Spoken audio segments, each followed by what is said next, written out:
down is taking an ego which is inflated and, by increments, bringing it down to size, cutting it down to size. The first three steps, obviously, do this. And if you'll look at step 4, 5, 6, 7, 8, 9, those steps are paired in a certain way. It's almost like 6 is get ready and 7 is go, and 8 is get ready and 9 is go, and 4 is get ready and 5 is go. Each is a preparation for the next. And the 5th step and the 7th step and the 9th step very much are a process of ego deflation. If you're going to have to do some reading to see that, okay? And every single one of those steps takes us along that horizontal plane, spiritually, towards others. Every one of them, okay? In the 5th step, where we confess to another human being, okay, the exact nature of our wrongs, we're moving along. And the 7th step, when we ask God to remove our shortcomings, we're asking Him, really, if you use the prayer in the big book, to remove the things that are standing between you and Him and your fellows. And in the 9th step, you're going directly to people. And the beautiful thing about the 9th step, really, the restitution process altogether, is that if you're familiar with the karma, the wheel of karma, are you familiar with that concept? Okay, let me give it to you briefly, okay? Karma says this. It's like you see a wheel up here, and it's going round and round, and karma says what you put on the wheel over here, exactly what you put on the wheel is coming back to you. In Christian tradition, it is stated in a different way. It's called the Law of Retribution. It says what you sow, you will reap. Now, over the years of our addiction, we have sowed many seeds on that wheel of karma. And the beauty of the process of steps 4 through 9 is that we get a chance to identify what it is we put on the wheel, okay, who we need to go to in order, if you will, to clean off the wheel. Yeah. We don't have to reap that which we sowed if we dig it out, okay? If we make amends, in other words, take it off the wheel. Another beautiful thing about the wheel of karma is that it works positively too. Whatever you put on the wheel that is good will come back to you. No ifs, ands, and buts. It's a spiritual axiom, a spiritual law, that it's going to happen this way. So, these steps are a process of ego deflation. They're a process of, when they deflate the ego, they move you closer to the other. They deflate it, they move you closer to the other. Because remember, the ego, the I, is a conscious sense of separation from. And we want to decrease that separation from and move back into that world that the child lives in, which is called the we world. Okay? And that's what the steps are doing for us in a very large way. Now, if it said all the way throughout the big book, we're doing this to deflate your ego, Tom, I probably never would have done that because I didn't understand what ego deflation was. I don't think I even knew I had one when I got there. You know? And it was so screwy and so reversed, anyway, that it would have frightened me. Any of you ever read the original manuscript of the big book? I would have never joined this outfit. You know what it said? You must do this. You must do that. You must do this. It was all you. There was no we in it. And at one point after the 12 steps it says, if you've read this far, or I don't know the exact words, and are not willing to go on with this, then read it again. And if you're not, then throw the book away. That's pretty aggressive, isn't it? And on the suggestion of a psychiatrist, perished the thought, who said, this is a little harsh, a little pushy. They changed the words to we. Okay? There's magic in that word, there really is. Now, after we've completed the first 9 steps of our program, I don't know what it says in the NA book, but in the AA book, it says, we have now entered the world of the Spirit. Strange, isn't it? We have now entered the world of the Spirit. Okay? What's that? Think. We've been dealing in the first 9 steps with what? Ourselves, but what aspect of ourselves? Our past. Right? First 9 steps bring us up to the world of the Spirit. N-O-W. Now. Present. Where it's all at. Now is an interesting thing. Even before I quit saying the word now, it's not now. One of my favorite philosophers is a Jewish guy, Martin Buber. And he says, now is the only point at which I shall touch eternity.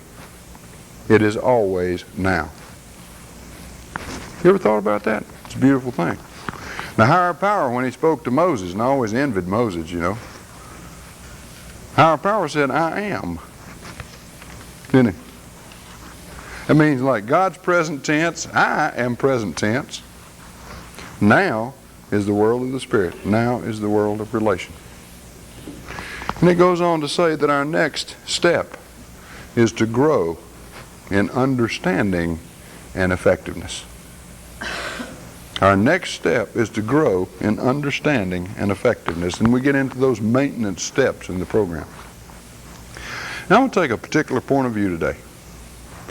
And about the last 2, or the 10th and 11th steps, I'm just going to try to touch those a little bit. Just touch and get you thinking a little bit about them, okay? They're very important steps, these maintenance steps. Okay? Those of you who heard me talk last night, I said that when I got to this fellowship, okay, and into the 12-step way of life, I hated me. How many of you hated you? I mean, really and truly now. Okay? In a very strong, strong way. Felt like you were an utter failure. I did. A real loser. I was the guy who, when my psychiatrist asked me to describe myself, answered instantly, I am the sorriest son of a bitch in the world. Instantly. And didn't hear myself, Patty.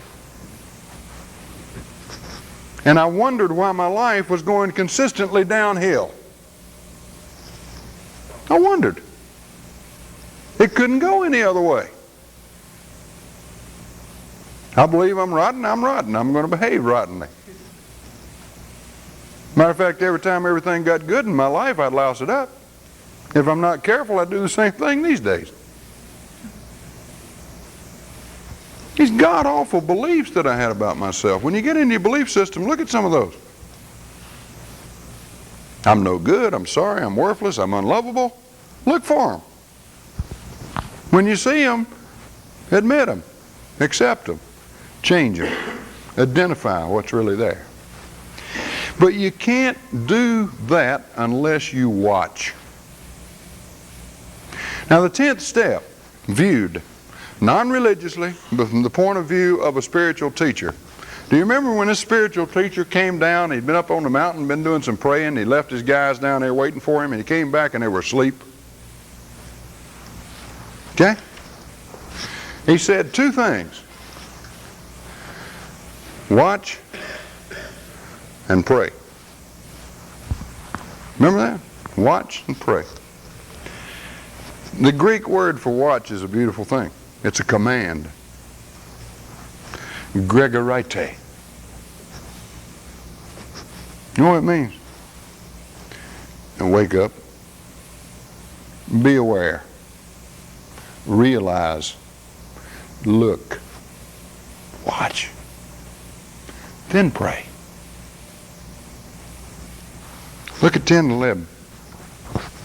You almost see an identical pattern there. Watch and pray. 10th step says we continue to take personal inventory. When we're wrong, promptly admitted it. It's a recapitulation of several of the preceding steps, obviously. But note the terminology.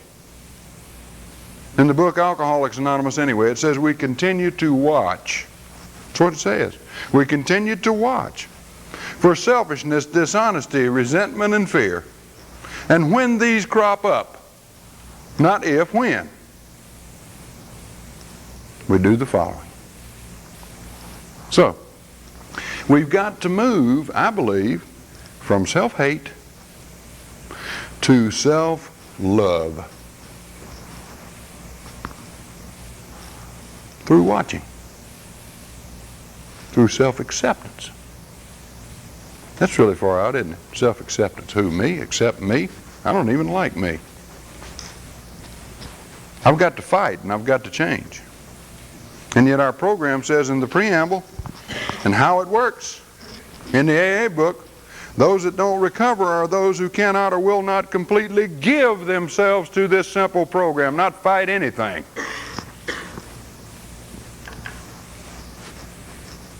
So we watch. Let's talk about three aspects of watching: waking up, realizing, being aware. And you know, I think it's a strange thing. A friend of mine says most of us walk around this earth for most of our lives in a state of spiritual sleep. We don't know who we are, we don't know who others are, we don't know what the world's all about and life's all about, you know? But we tell ourselves we do, which deepens the sleep. Watching is an interesting thing. If you believe that this world is a terrible place,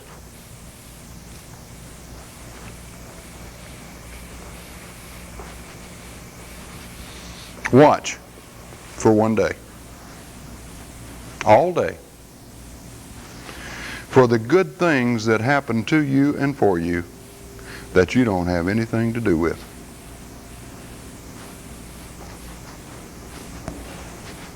Wake up. Realize, be aware.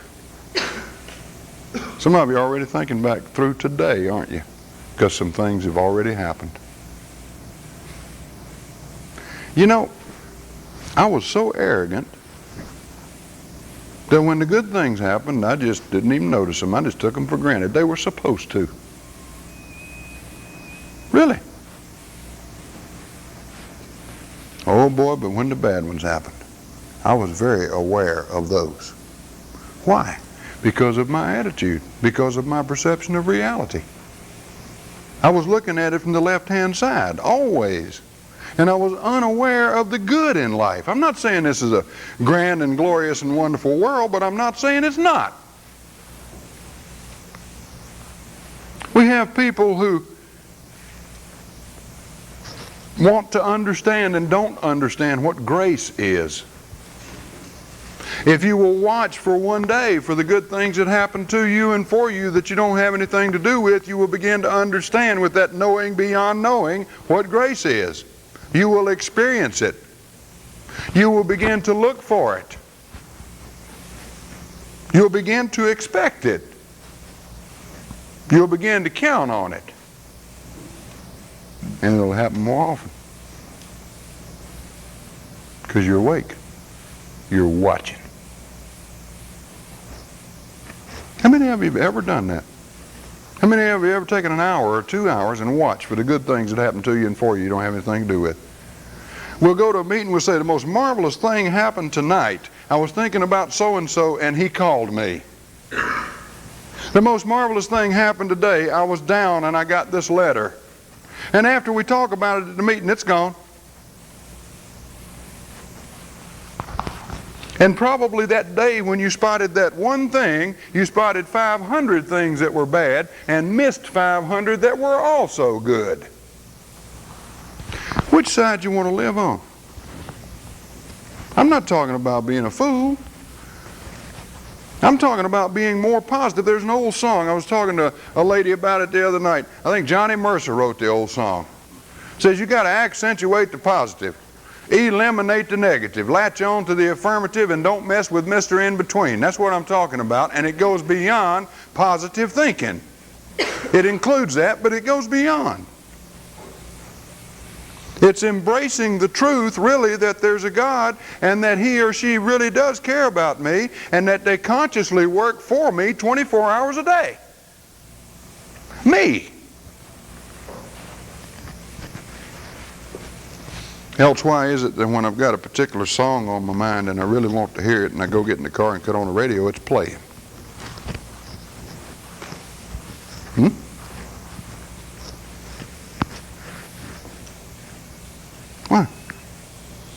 Gotta watch. The program is a program of spiritual awakening. Because we're in spiritual sleep. I believe they go together. And spiritually, you see, I take naps all the time. Don't y'all? I take naps all the time. There have been very few people throughout history that have been continually awake. And they have been so transformed that even those who loved them and lived with them did not know them.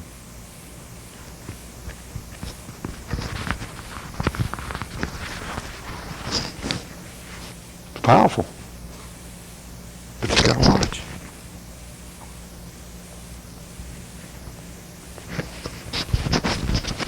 Gotta watch some other things too.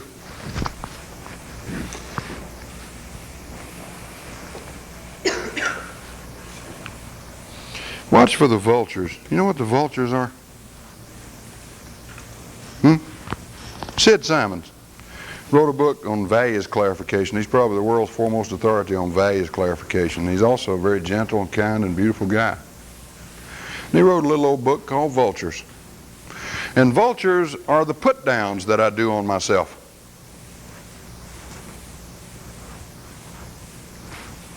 So while you're taking a day to watch for the good things that happen to you, take another day. I know this is taking a lot of your time to do this, but take another day and watch for the number of times you put yourself down. That's really incredible. You want to find out if you hate yourself or not? Take a day and do this. How you really feel about yourself?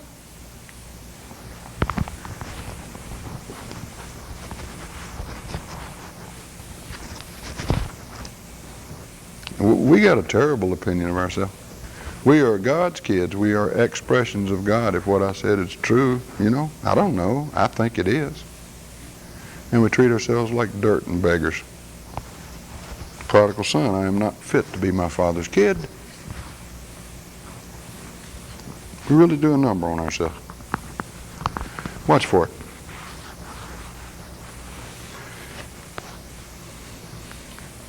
You make a mistake and you hear yourself say profanely, so and so, you've never done anything right.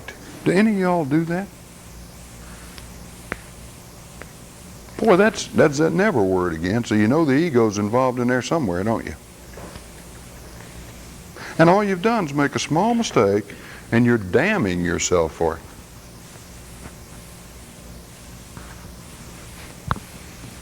People in transactional analysis talk about tapes that we have in us, and certain things happen and the tape starts playing. It's an old reaction pattern, an old thought pattern of some kind, behavior pattern of some kind. And I often thought, man, it would be wonderful if you could get a new tape library, right? Called The Regenerated Person, right? The one who's grown down finally, once and for all. Take out the old tapes and put in the new ones. Wouldn't it be wonderful? It's almost like going for the center of the Oreo, isn't it? I got to tell you something about me. If somebody made me able to get that set of tapes and play them, I would find fault with them and be bored with them in a very short time. I used to think I wanted to live on a mountaintop. I don't. I'd long for the valley. I need the ups and I need the downs. I need to take control of the driver's seat every now and again. I need to. Okay? If only just to learn again that that's not my proper position in life. I need to learn and relearn and relearn. I need a tape to play over and over and over and over and over again. You understand what I'm saying? I need redundancy. I need repetitiveness. I need to go to meetings now. Over and over and over again and hear them say the same things over and over and over again, because if I don't, I'm going to die. I need it. Be neat. New set of tapes, right? Or if we had a little button up here that says erase. And a certain thing happens and the old tape kicks in. It's going to kick in. No two ways about it. It kicks in. And you can say, gotcha, erase it. Wouldn't that be wonderful? Can't do it. Only way I know to change an old message is put a new one on it.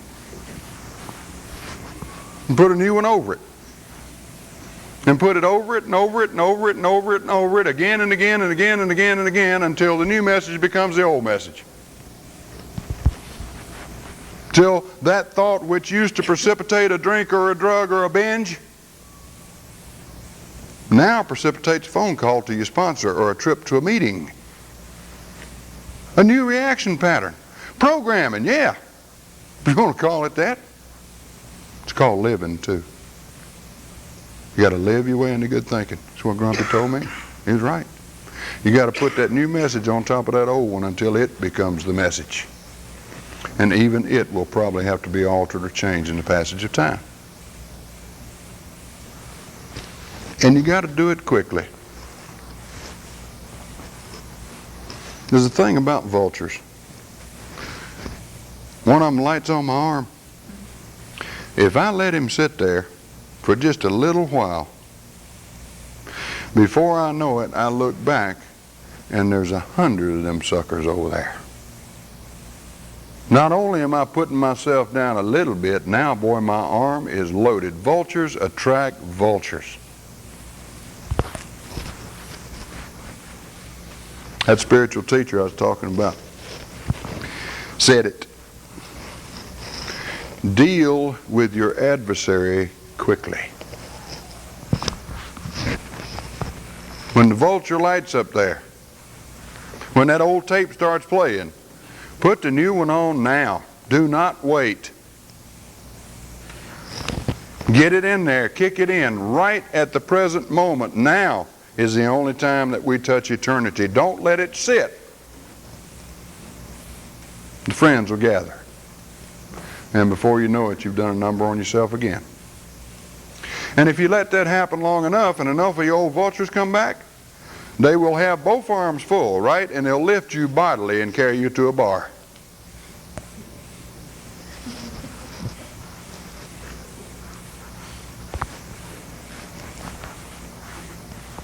So you watch for those put downs and you stop it. We're funny people. Not only do we want to be better than everybody else, we want to be worse than everybody else. You know that? Somebody tells an up story, we got to tell one better. Somebody tells a down story, we got to top that too. Strange, isn't it?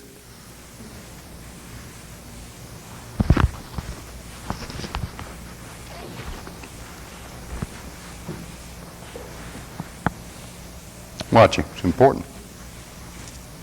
Watch for the good, watch for the bad. Watch yourself. And remember, when you're watching yourself, you're watching others too. Remember, there's not really any division. Remember that what I put on the wheel, what I do to you, comes back to me. The judgment I lay on you is the judgment that I lay on me, and vice versa. It is all intimately connected. It's always been that way, and it's always going to be. If I can't see anything good in you, you can bet I can't see anything good in me. Therefore, I have to feel superior.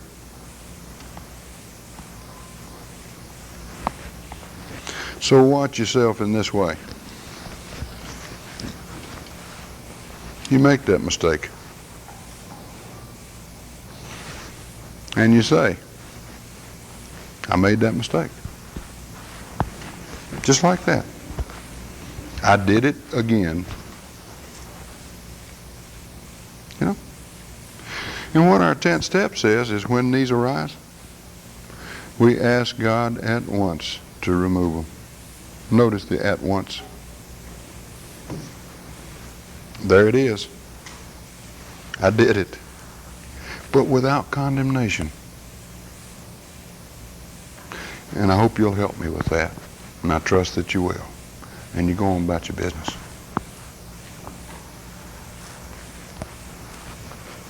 We do not change overnight. We do not change overnight. But we learn to accept ourselves exactly like we are. Exactly. No front, no facade. That's ego stuff. In the 7th step, you ever read the prayer in the 7th step in the big book? It says, Lord, I'm now willing that you should have all of me, good and bad. Good and bad. That's an admission, isn't it? And there's some patterns that don't disappear overnight. Most of the old patterns don't disappear overnight. They keep reoccurring. The vulture lights, in other words, right? So what do? Damn yourself for it? Put yourself down for it? Yes, probably. Why not observe it as God would observe it? With love. Yeah.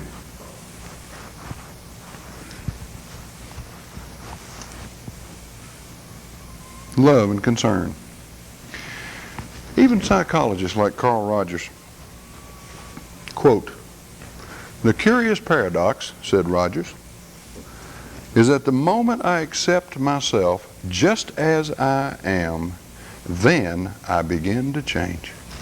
End of quote.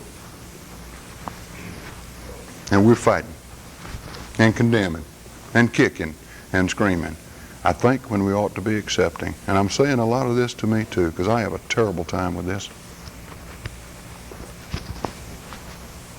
Watch yourself with love, with respect, with concern. Don't judge, observe.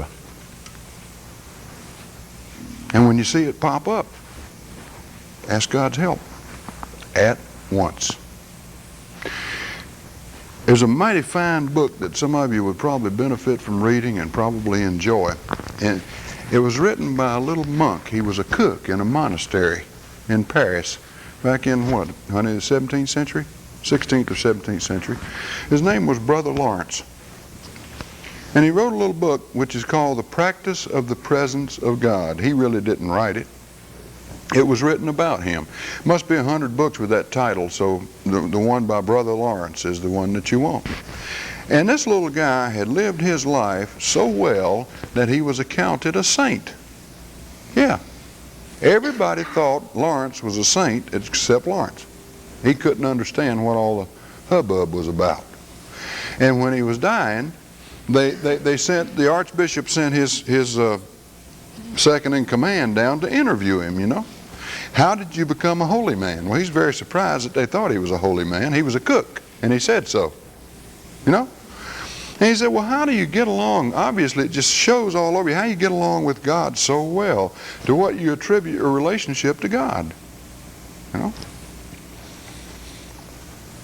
He says, I think about God as often as I can, and I have a little conversation with him. That'll blow you away, won't it? He said, set times of prayer, you know, and services and everything, they bore me. I'd just rather, you know, think about God and talk to him. And he said something very important to me about self-acceptance. He said, when I'm in the kitchen and I drop a pot, he said, I will often say to God, see there, I dropped another pot. And if you don't help me, I'm always going to be dropping pots. And went on about his business. That's what I'm talking about. You see, that's what I'm talking about. You observe it, you don't judge it, you ask God's help with it, you go on about your business. Okay? Watch. Watch for the put downs you do on yourself. Watch for the grace that surrounds you and works for you 24 hours a day. Watch yourself very closely and learn to observe, accept yourself as you believe God would accept you, and you will begin to change. That's one of the messages in the program.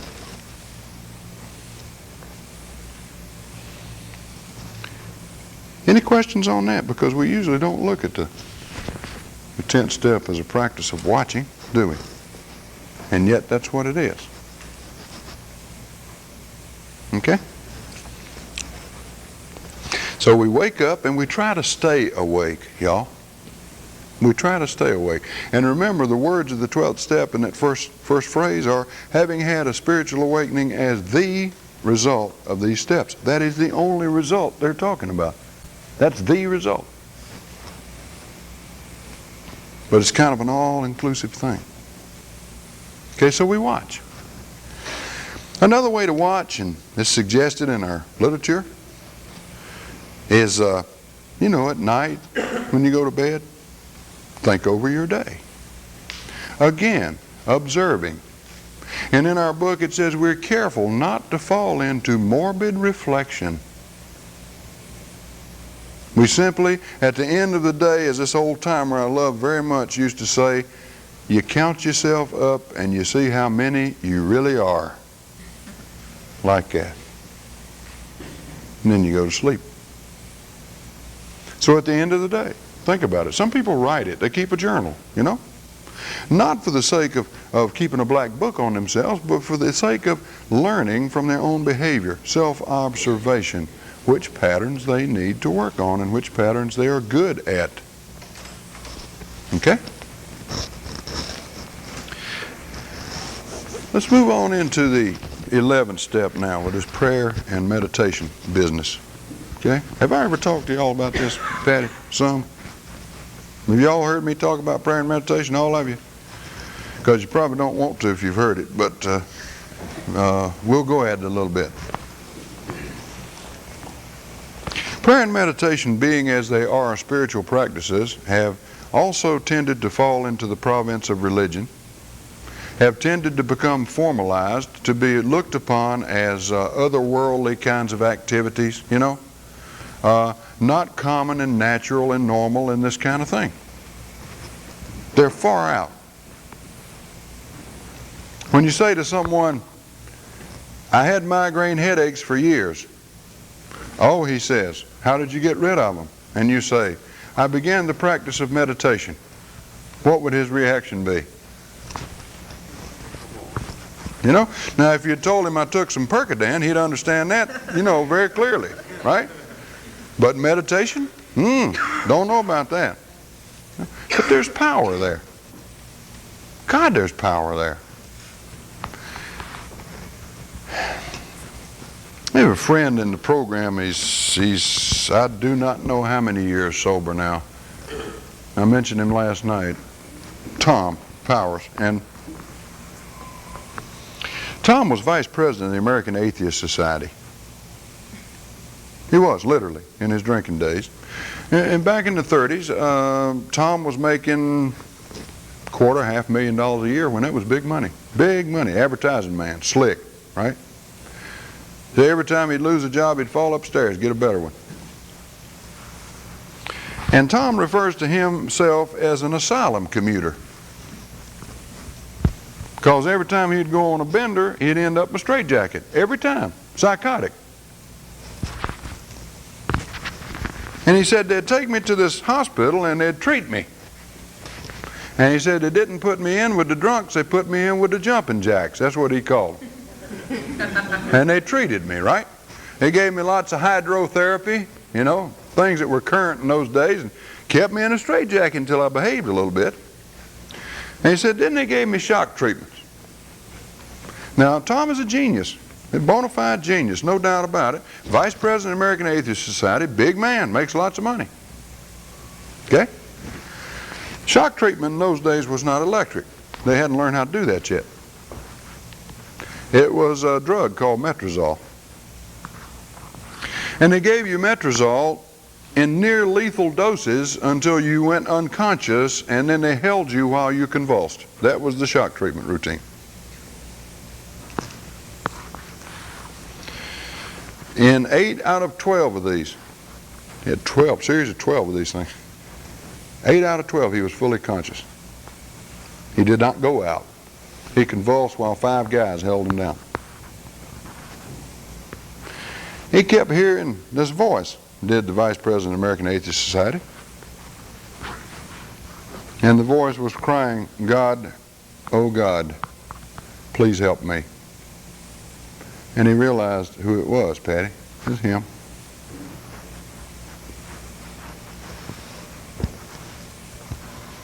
Wonderful book he wrote too. First title, First Questions on the Life of the Spirit. You can't find it in a bookstore. You'll have to contact. It's now called Invitation to a Great Experiment. Is Knowing God a Reality? Beautiful book. Quite a book. Any of you want to know about it, I'll give you his address or the bookstore where you can get it. It's out of print. Real genius, this guy. Today, this former vice president of the American Atheist Society, sober 40-some years, runs a place up in the mountains of New York called East Ridge. And it's a place for what he calls hopeless idiots.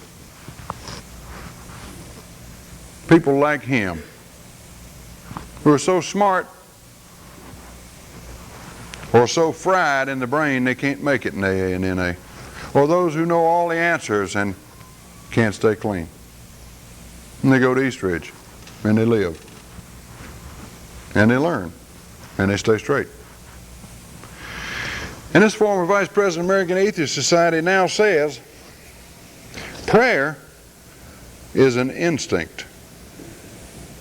Now think about that for a minute. That it's built into us just as deeply as the cells in our body.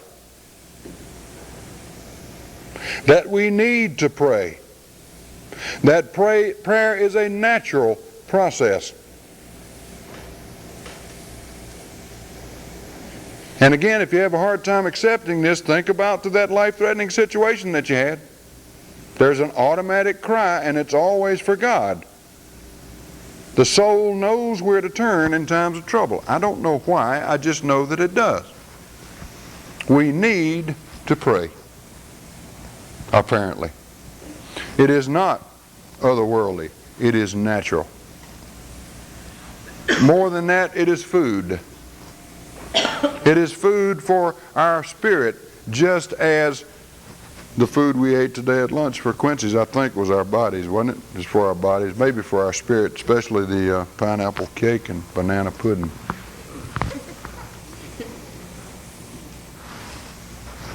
We need it. It's automatic, it's instinctive. It's good. For me, it was for emergencies. Every time it was the bottom of the ninth and the count was 3-2 and there were 2 outs, I looked to the bench. And there sat the greatest pinch hitter on the face of the earth. I'd say, hey, I love you.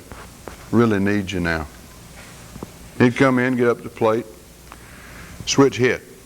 Which way you want me to hit? Hit left-handed this time. Home run. Every time.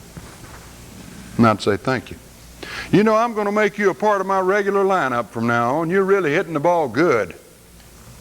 And I'd send him back to the bench, where he sat until the next time it was bottom of the ninth, count 3-2 and 2 outs. Any of y'all do that?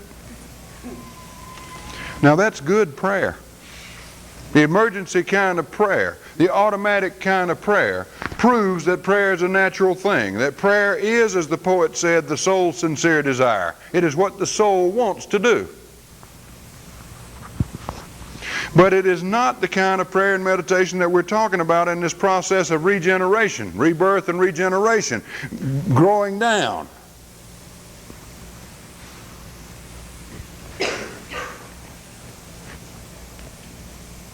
What we're talking about here is discipline prayer. Any golfers in here? Who's the best golfer in the world right now, your opinion? Golfer in the world. The guy that raised his hand. Who is it? Anybody? Spit out golfers here. Nicholas, Palmer, who else? Watson? Longer's not bad, you know, and Craig Norman and these other. You know where? Let's take Arnold Palmer, okay? In his heyday, you know where he spent a lot of time? On practicing, on the practice tee. I've watched great pianists and violinists and things. They spend a lot of time practicing. Now you take Palmer, and he's out there on the tee, you know, early in the morning he's out on the tee. And he's got buckets full of balls. Maybe he's the finest golfer in the world. And he'll take one club, Patty, 7-iron, right, for a while, and he'll hit buckets of balls. And then he'll move up maybe to the 5-iron and he'll hit buckets of balls. And then he'll pick up his driver, hit hours and hours and hours of practice, goes out on the golf course, big tournament, gets out on the fairway, pulls out a 4-wood, and duck hooks it. Huh? Or he's within, 95 yards of the hole, and he gets out a pitching wedge and scalps it. You ever seen Palmer pick up his bag and throw him away and say, to hell with this, I ain't ever playing golf again? Why? Because golf's important to him. Excellence is important to him. When he hits a bad shot, watch him. Any good golfer will stand right in his tracks and redo that swing. You ever notice that? And that afternoon, guess where you'll find him? He'll have that club, that 4-wood, and he'll be on that practice tee. And he'll work through the clubs again. You see, my point is, you want to be good at something? You want to be a good prayer? Get on the practice tee. Get on the practice tee early in the morning. Hit some buckets of balls. Because if you're like me, the way I've been with prayer is the first time I duck hook one or banana slice one, I said, to heck with this, I'm not praying anymore. Then the next emergency came and I prayed a little more, right? And then I'd start out in a spurt and I'd pray and meditate for a while, and then I'd back off again and a spurt again and a spurt, Discipline. You just do it. And you just keep on doing it. And sometimes you don't know why. My sponsor, another first thing he told me was, ask God for help every morning and thank Him every night. I didn't know why I was to do that, except that he had told me to do it, so I did it. And after about 3.5 months, I realized I hadn't wanted a drink in 3.5 months. And then I realized why I was doing it. Many times it happens that way. And I prayed very selfishly, and I still do at times. And that's okay. Any of y'all make out shopping lists for God? Seriously, do you? Make out shopping lists for God? Good prayers call that outlining. You sit down there and you figure out what it is you need and when you need it, and you're very precise. Lord, I need this by Thursday at 3:15 and this by 2, that kind of thing. Who are you praying to? A clerk in the Universal Supermarket? Sometimes it's actually as if I believe God, is a superhuman vending machine, y'all, full of M&Ms.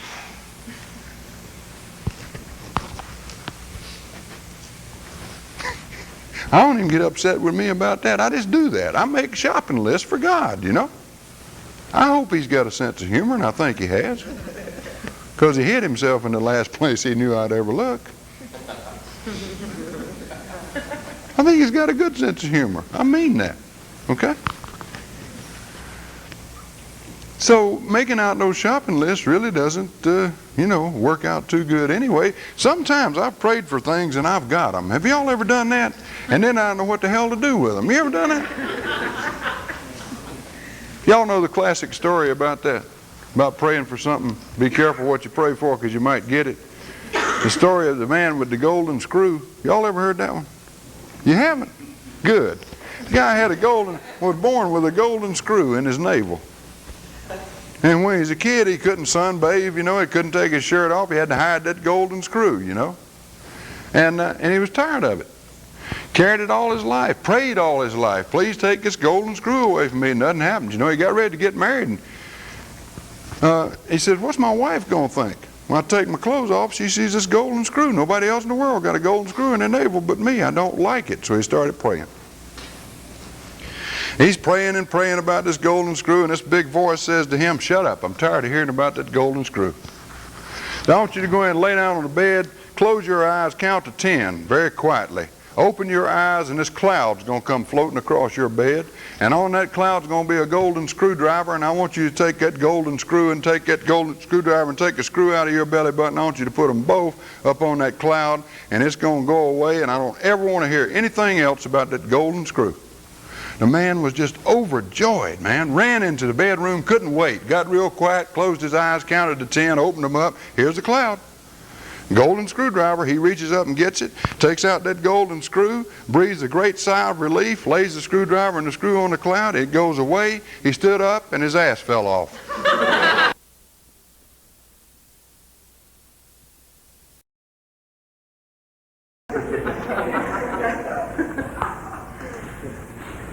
Be careful what you pray for.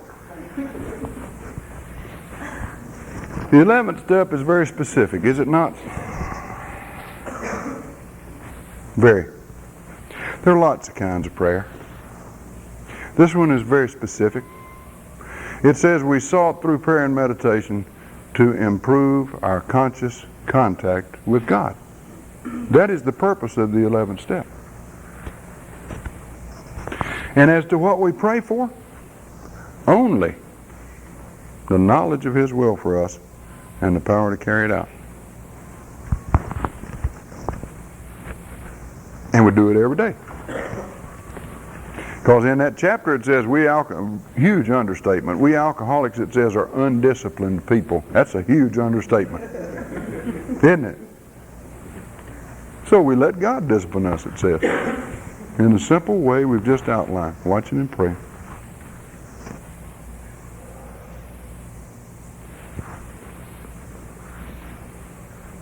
Be regular. Pick a time each day for an appointment with the higher power. Be serious about it. Be sincere about it. Have fun at it. Look forward to your visit. Feel free, feel friendly, feel loved. And pray. Because you need to. It's built into you just as deep as your cells. I believe that. You need to do it. And we jump over to the flip side, it's meditation business. Well, you talk about getting bent out of shape. Now, when I got into meditation, I was a sight. I look back on me, I don't know how I stayed, sober, sane, much less sober when I was doing that. Definition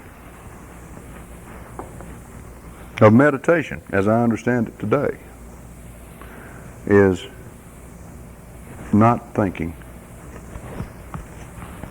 I didn't understand it that way I didn't understand it at all. I really thought, and I tell this, people think I'm lying, I really thought that the great meditators, right, were guys who shaved their heads. You had to be a good one. You had to do this. Shave your head, get a saffron robe and wear it, right?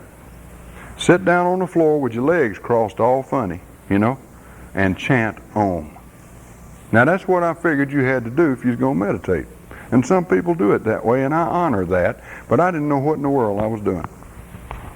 I can get into the lotus position, I cannot get out of it. Any of y'all have a problem? I drove a lot drunk, and my legs have been busted all to pieces. I can't get out of it. I get all locked in. It hurts me, too. It's uncomfortable. But I figure that's the way to do it. Couldn't find a saffron robe, too damn vain to shave my head, right? But it would do to get all locked up in the lotus position and chant Om. And you know what happened? Nothing. Nothing. It's embarrassing. I figure, hell, I'll be laying on a bed of nails and a 6-by running over me in 10 days here, If I'm going to meditate, I'm going for the top right away. Lock me up in an airtight compartment for a couple of days. I'll show you how to slow down my breath. Hell, I'd have died is what I'd have done. I mean, we alcoholics are impatient. I am anyway. I'm going for the top. I'm going to meditate with the best of them. Move over, Guru Nanak. Here comes Tom. See, I was still insane. I hadn't had a drink for quite a while. I was still nuts. I just didn't know it. So I sat and I chanted, and nothing happened, and I got pissed. I did. He just wasn't coming, And I called a friend of mine down in Texas. He's meditating and is showing up in his life. The guy was doing good. He's a dentist, Good guy. Brilliant. I said, I'm trying to get into meditation, Harris. I said, you got any books I can read? He said, yeah. He said, and I'm going to tell you what books to get. And he said, I'm going to star them. 1 star is very simple, and 5 stars is very complex. So I made my list. Went to the bookstore. Guess which one I read first? Have any of you ever read The cloud of unknowing. Anybody? Don't. It was written in Middle English, right? Thee, thous, all those things. And it was written by a man who had spent his whole life in a monastery on top of a mountain meditating. And I'm going to do his number in 2 weeks.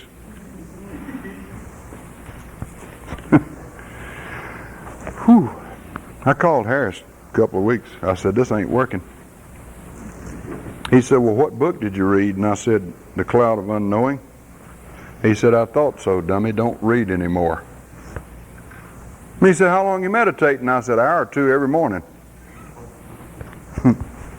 He said, I've been doing it 9 years. Longest I ever go is 15 minutes. I take Saturday and Sunday off. See, I'm an alcoholic. I also don't know the word moderation, right? Moderation is not in my vocabulary. You know, it's full tilt all the time. All or nothing, right? Discipline and moderation, those 2 words are not there. And that's what the 10th and 11th and 12th steps are all about. Discipline and moderation. I know what it was. I thought was a magic word. You know, it's supposed to see all kinds of visions. They talk about a third eye. I kept looking for that sucker and couldn't find it. One of them said it's on the bridge of my nose, another one said it's up on my forehead. I couldn't figure out where it was. Then I got talking to this other guy in AA, said the secret to it all is your sphincter muscles. Yeah. You know, if you're going to meditate right, you got to learn to move those sphincter muscles right. This guy was far out. I mean, really.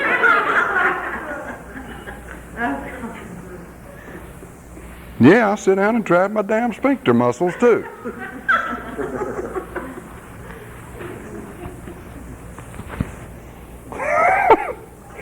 Took me a long time to get into the big book about it, you know. Things like prayer and meditation. Hell, you don't go to the big book. I talk to people about prayer and meditation, say, where can I find a good book? Big book.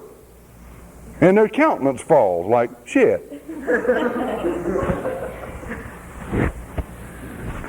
It's a good book. That when we awake, upon awakening, we think about the day ahead. We relax and take it easy.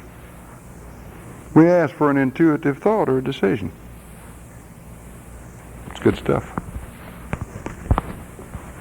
It's good, lean stuff. I recommend it to beginners. I recommend it to guys who have a tendency like me to fly out on one limb on meditation and fly out on another limb, and it's like coming home to get back to page 86. Upon awakening.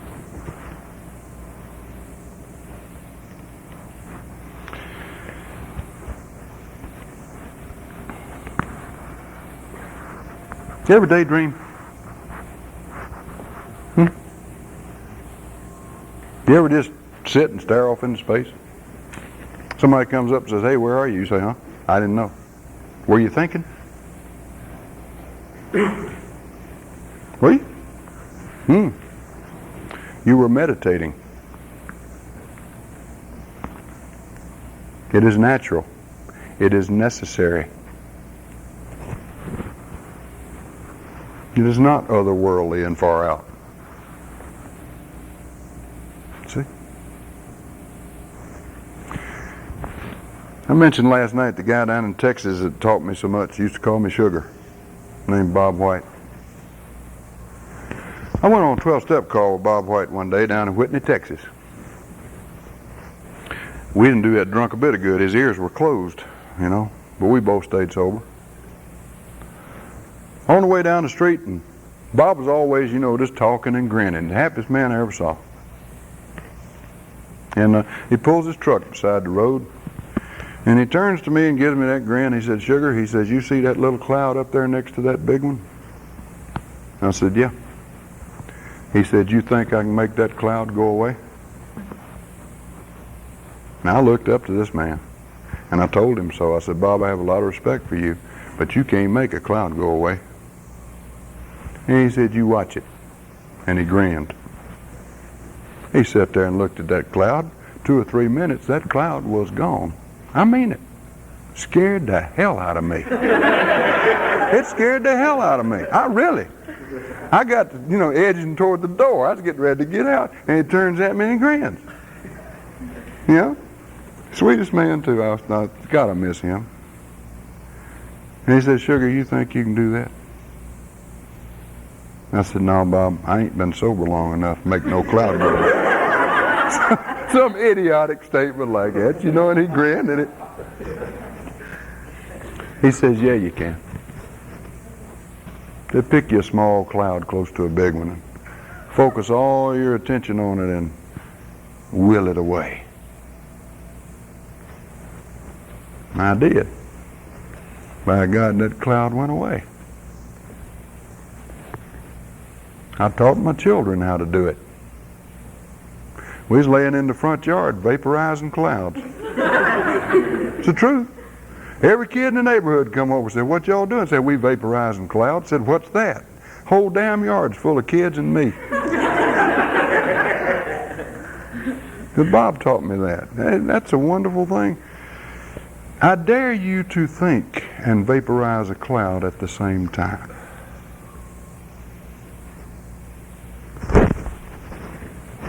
Meditation's purpose is to disarm the ego, put the intellect in neutral. It's idling, but it's not thinking. And all forms of meditation do this, it seems, by focusing not on the ego or the intellect, but on something else. Focusing all of your attention on one thing, on the sound. Focusing all your attention on one thing, your breath going in and out your nostrils. That's what the Buddha was doing when he was enlightened. Focusing on one thing like breathing in, Lord Jesus Christ, and breathing out, have mercy on me, as the Christian meditators did. And when your mind wanders away, as it will, that's just a signal to bring it back and watch your breathing or chant or say your mantra. You see, Bob White told me this too. Said, Sugar, used to when I'd sit down to pray, he said the first thing that would come in my mind was a chorus line of naked women. Any of y'all have that problem? I mean, you sit down to do something holy, you know, and something, you know, pretty but not exactly holy comes into your mind, and thoughts follow. Any of y'all get lustful as hell? He said, you know, I just try to run them out. I said, get off there. Get off there. Get out of here. I'm praying. I'm talking to God. You got no business dancing naked across the stage of my mind. And he said, the more I fought them, the more of them there was. Until there's so many women on the stage of my mind, I just gave up this idea of praying and went all about my business. Made me angry. He said, you want to know what to do now? I always wanted to know what he had to say. He said, I let them dance on across the stage of my mind, and when they're gone, I pray.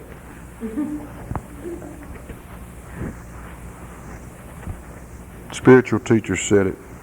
Don't fight the evil thing. Resist not. Turn the other cheek. In AA, we say, let go and let God. Live and let live. Same thing.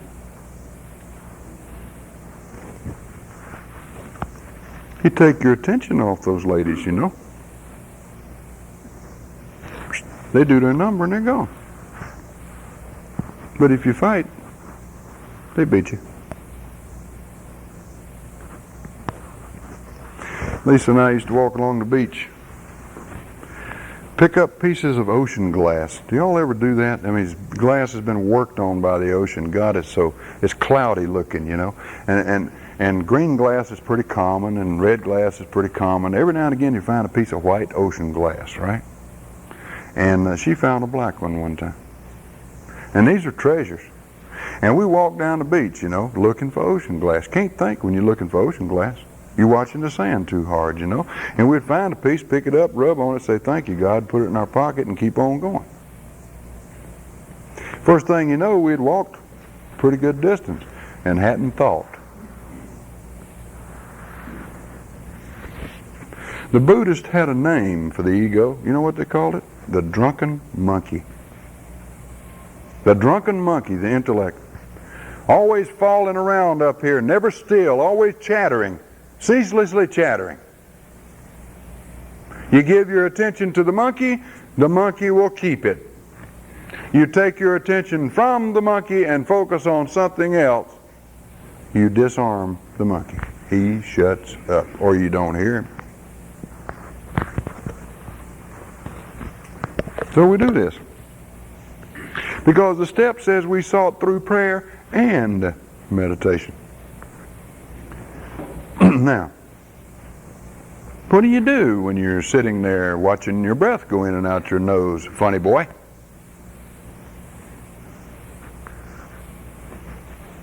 Sometimes you feel so good you can't hardly stand it. Because meditation releases endorphins.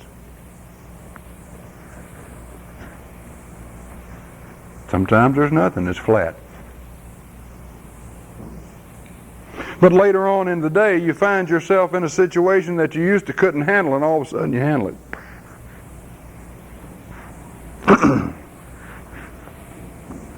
You say to God, I don't know how to handle this particular situation, but you do, and I'm going to listen while you tell me, if you will. And He tells you. What our book says is beautiful. What the AA book says about it. What used to be the occasional hunch or the inspiration gradually becomes a working part of the mind. We learn to depend on inspiration. What else happens? I sit down with people sometimes, and some of them are troubled people. And I hear me saying something to them which is so profound. Lord, it just, and right away the ego jumps in and says, remember that, Tom. That's heavy.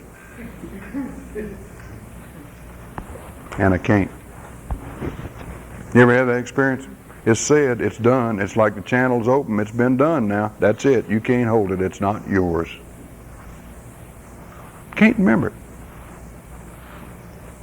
If you don't get anything else out of meditation except this, you sit down for 10 minutes in the morning, you pray and meditate, you focus on one thing, get quiet, go down within yourself. It carries over into the day, y'all. More and more you find yourself able to focus on one thing at a time. How many of you have problems with that? What upsets me often is I'm trying to do everything at once. If I can discipline myself for 10 minutes in the morning, it carries over into the day. Yes, it does. And I'm able to work on one thing at a time, and I don't get so emotionally out of balance. Bill wrote that in the 12 and 12.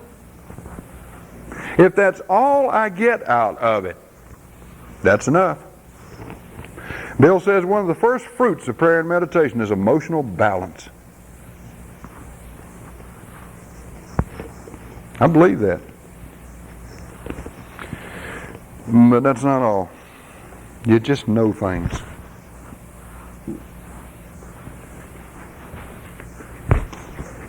Never got any words,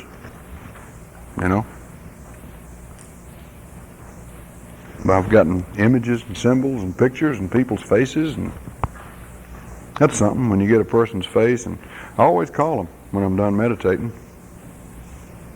And they always were either thinking about me, getting ready to call me, or needed to hear from me. How do you know these things? I don't know. I'm not smart enough to know that. But God is.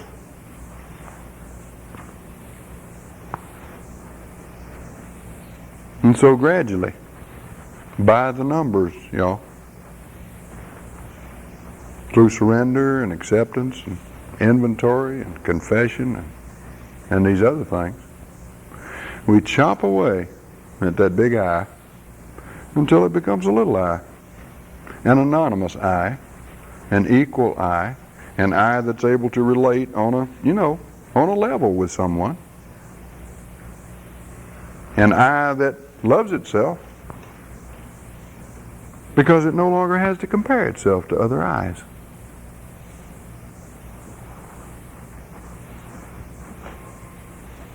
An I that is related to the higher power in a very healthy and wholesome way.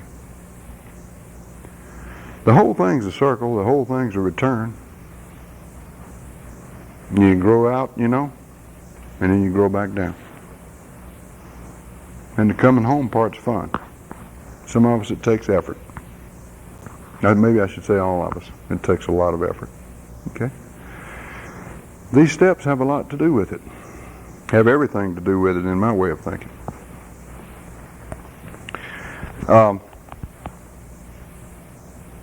I think I'm out.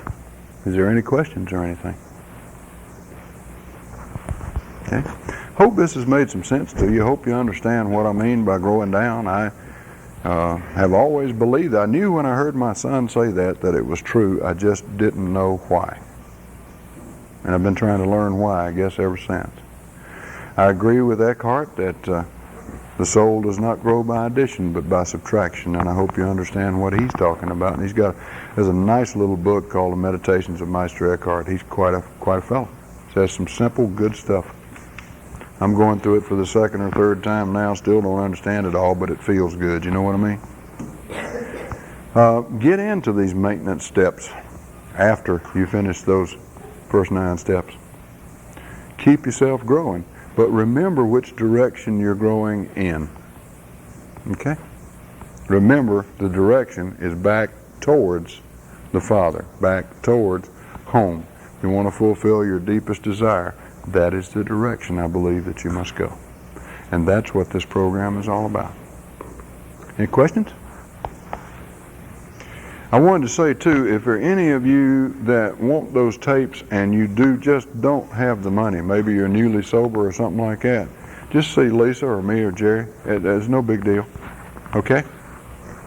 Anything like that. Any other questions or questions at all? Okay, I've either put you to sleep or we've had a good day. And I feel pretty good. Even my stomach.